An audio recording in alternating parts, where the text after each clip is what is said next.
when I'm ever in front of an audience, I always say, your grandmother was a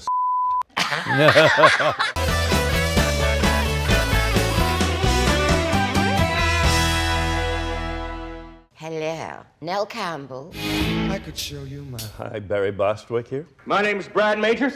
I'm Patricia Quinn. Hello, I'm Tim Curry. How'd you do, I? We're the cast of the Rocky Horror Picture Show. Today we're going to answer questions in honor of the 50th anniversary. Hey, should we get started? Well, for God's sake, let's get started. Should we get started? Go for it. I'm ready. I'm marginally alert. You're lucky.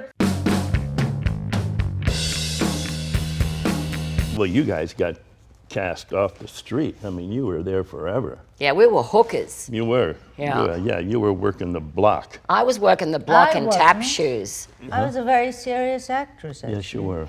I was busking in the streets of London.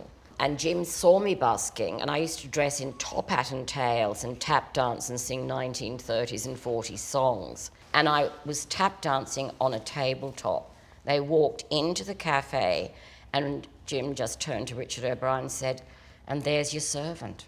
Lucky to be invited up to Frank's laboratory. I saw you in a play called AC/DC. Oh, yes, you're right. And you were amazing. Bless your heart. That was upstairs at the Royal Court, same room, same building. I actually suggested that they should talk to you.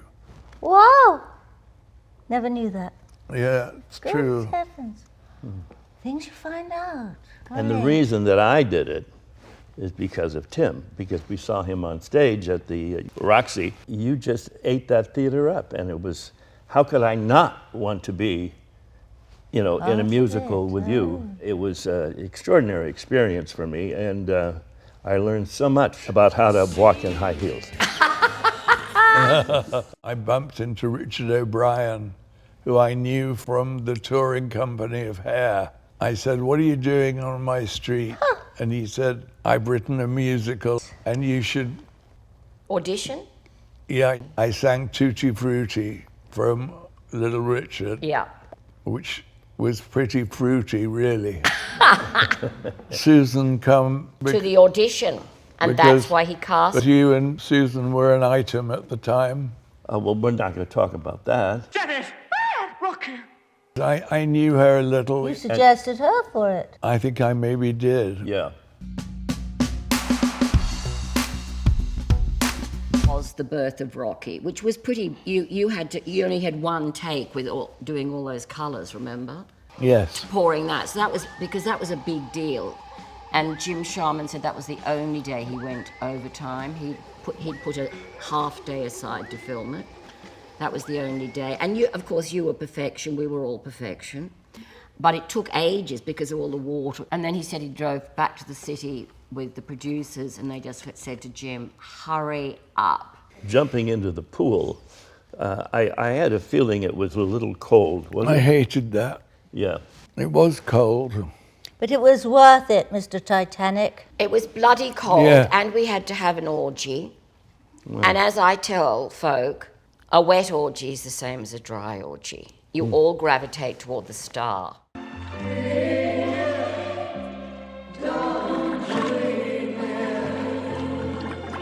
We have very lovely memories, except that we're damn cold. Yeah. And Susan got pneumonia. We've never heard of that. Oh, yes, she tells everybody.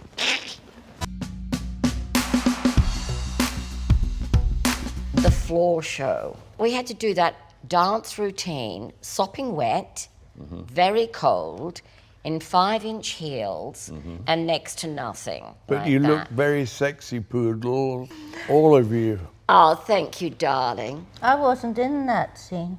Everyone who was looked sexy, but you always looked sexy. Exactly.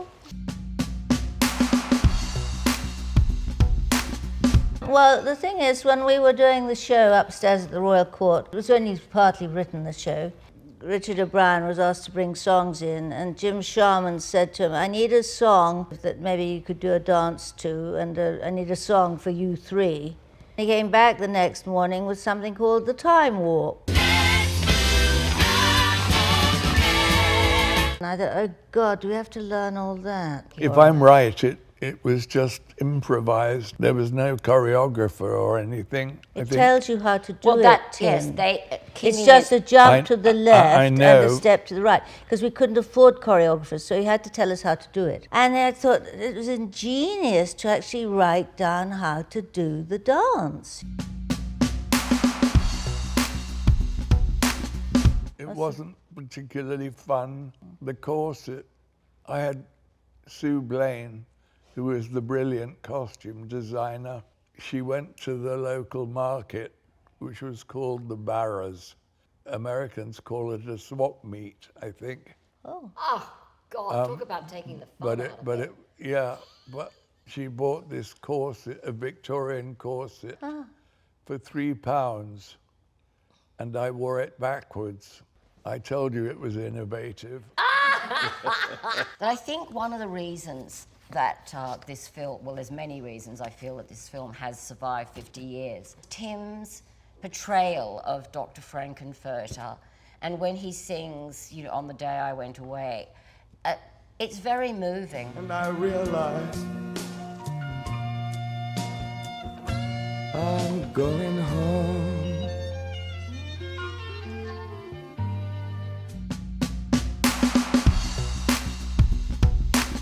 We were exhausted. We worked from dawn till dusk.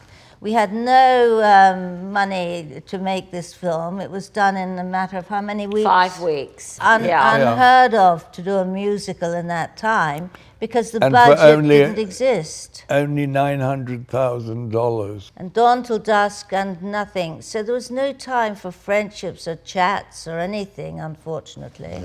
There wasn't Well, time most of for us that. were friends because it was, very much the original cast, except for Susan and Barry, because 20th Century Fox had insisted Jim hire Americans to play Brad and Janet, and of course we were like, Americans, really? Really? I'm not much of a disappointment to you. I tell you what, you've been an absolutely fantastic Brad ever since. I'm glad there is a new generation. I do a lot of Comic-Cons and things, and I have Magentas this size as me, and Grandmama was first and Mummy was second, so I kind of know the generations, and it's wonderful.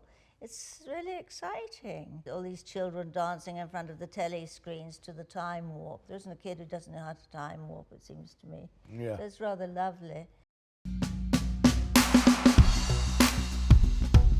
The most moving aspect of the success for 50 years and counting, it's helped so many people accept their sexuality, and they find these communities within the shadow cast. I've met lots of people that have married, had children, and that is magical because we recognize how, in general, conservative, particularly America, is. And it is still hard for some people to come out about their sexuality, and this film is a celebration of bisexuality, heterosexuality, homosexuality, transsexuality, and cross-dressing. It's like, don't dream it, be it. Don't dream it. Be it. The motto, don't dream it, be it, is not necessarily limited to your sexuality. I think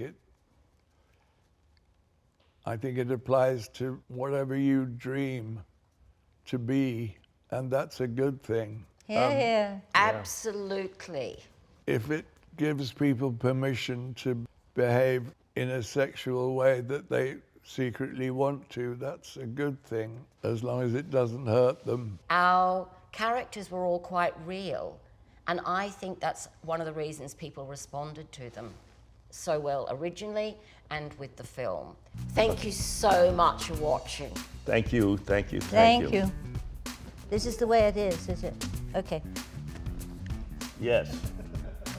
Who are you? I have no idea. No, but